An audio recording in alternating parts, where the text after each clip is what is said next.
নমস্কার, আমি মধুরিমা। আশা করছি সকলে খুব ভালো আছেন, আর আমরা খুব ভালো আছি। দিনটি ছিল রবিবার, ছুটির দিন ছিল।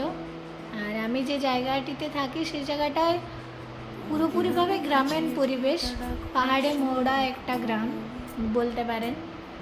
তো এখান থেকে আমার ব্যালকনি থেকে এই চাষের জমি, ফুল বাগান এগুলোই দেখা যায়।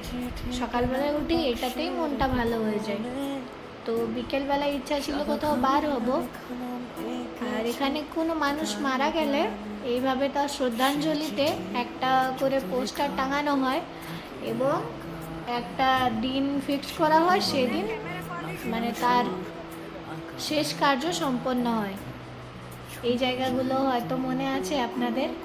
এটা আমার পুরনো কলোনিটা, যেখানে আমরা আমরা বলতে ও হয়তো অনেকটা দিন কাটিয়েছে, 7-8 মাস, কিন্তু আমি 4টে মাস কাটিয়েছি ওটাই।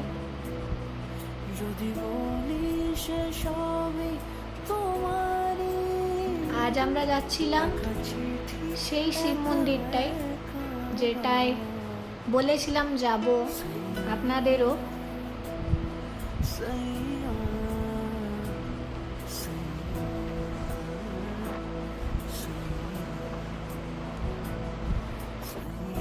আচ্ছা, আমরা তামিলনাড়ুর যে জেলাটিতে আছি সেই জেলাটির নাম কৃষ্ণাগিরি ডিস্ট্রিক্ট। তো এই কৃষ্ণাগিরি ডিস্ট্রিক্ট হলো আম চাষের জন্য বিখ্যাত। তো এই যে দেখছেন, পুরো একটা এরিয়া বলতে পারেন আম চাষ করা হয়েছে। এই জায়গায় সেভাবে বলতে গেলে সারা বছরই আম পাওয়া যায়।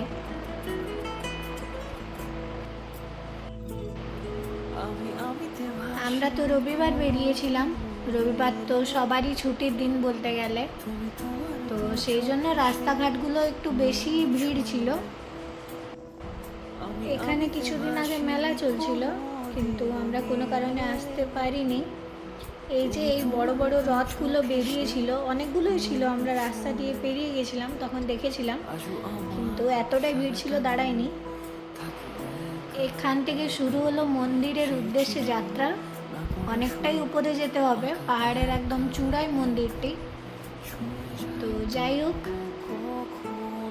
এই যে সিঁড়িগুলো দেখতে পাচ্ছেন, এগুলো কোনোটাই সিমেন্ট ইট দিয়ে তৈরি না, এটা পুরোপুরি পাহাড় কেটে সিঁড়িগুলো তৈরি করা হয়েছে।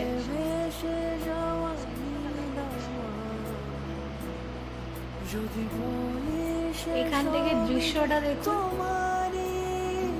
এই জায়গাটি সানসেট ভিউ পয়েন্টের জন্য ফেমাস, বাট আমরা মন্দিরে ঢুকেছিলাম, আমাদের ভগবানের দর্শন করে বেরোতে একটু লেট হয়ে যায়, সেই জন্য আমরা সানসেটটা দেখতে পাইনি। তাতে আর কি যায় আসে বলুন, মহাদেবী তো সব। ওনার কাছে দুদণ্ড দাঁড়িয়ে ওনাকে দেখেছি, সেটাতেই মন পুরো শান্তি। আর আলাদা করে সানসেট সেভাবে অনেক জায়গাতেই দেখেছি, হয়তো পরেও আবার কখনো যাব দেখব, কিন্তু এর আগে আমরা যতবারই গেছি ততবারই এতটাই ভিড় থাকতো যে মহাদেবের দর্শন ওই 1 সেকেন্ড 2 সেকেন্ডের বেশি দাঁড়ানো যেত না। কিন্তু এবারে আমরা গেছিলাম প্রপার আরতির টাইমে, আমরা পৌঁছেছিলাম ভেতরে। তো আমরা পুরো দাঁড়িয়ে ওখানে মহাদেবের আরতি দেখি। বলতে গেলে প্রাপ্তি একটা, যে এত বড় মন্দিরে এসে ফাঁকা জায়গায় পুরো মন্দিরটা ঘুরেছি ভিতরে। এমন না যে মন্দিরের ভেতরে খালি মহাদেবী বিরাজমান, তার সাথে আরও অনেক দেবদেবীর মূর্তি ওখানে আছে। তো সেগুলো দর্শন করে প্রত্যেকটা জায়গাতেই আরতি হচ্ছিল একই টাইমে। সব জায়গা ঘুরে তারপরে আমরা বেরোই। ভেতরে কোনো রকম ক্যামেরা অ্যালাউ ছিল না, সেই জন্য ভেতরে ভিডিও করিনি। দক্ষিণ ভারতের এই যে মন্দিরের প্রবেশদ্বারগুলো থাকে সেগুলোকে গোপুরম বলা হয়। তো এগুলো বিশাল আকৃতির হয়, মানে অনেক বড় বড় সাইজের হয়। দেখুন এটা মন্দিরটা, মেন মন্দিরটা, আর এটা মন্দিরে প্রবেশের গেটটা। পড়ন্ত সূর্যের আলোয় কতই না সুন্দর লাগছে জিনিসটা দেখতে। সত্যি যেন সৌন্দর্যটা আরো বেড়ে গেছে।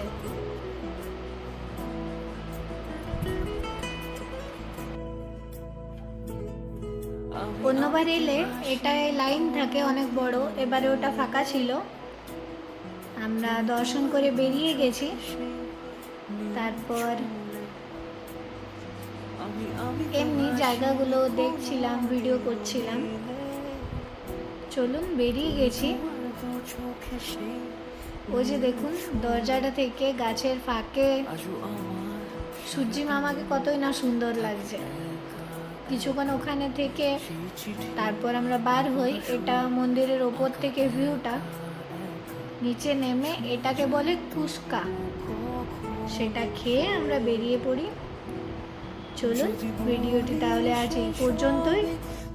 ভিডিওটি ভালো লাগলে অবশ্যই একটা লাইক করে যাবেন এবং চ্যানেলটিকে সাবস্ক্রাইব করে দেবেন। সবাই ভালো থাকবেন, সুস্থ থাকবেন। অনেক অনেক ধন্যবাদ। শুভরাত্রি।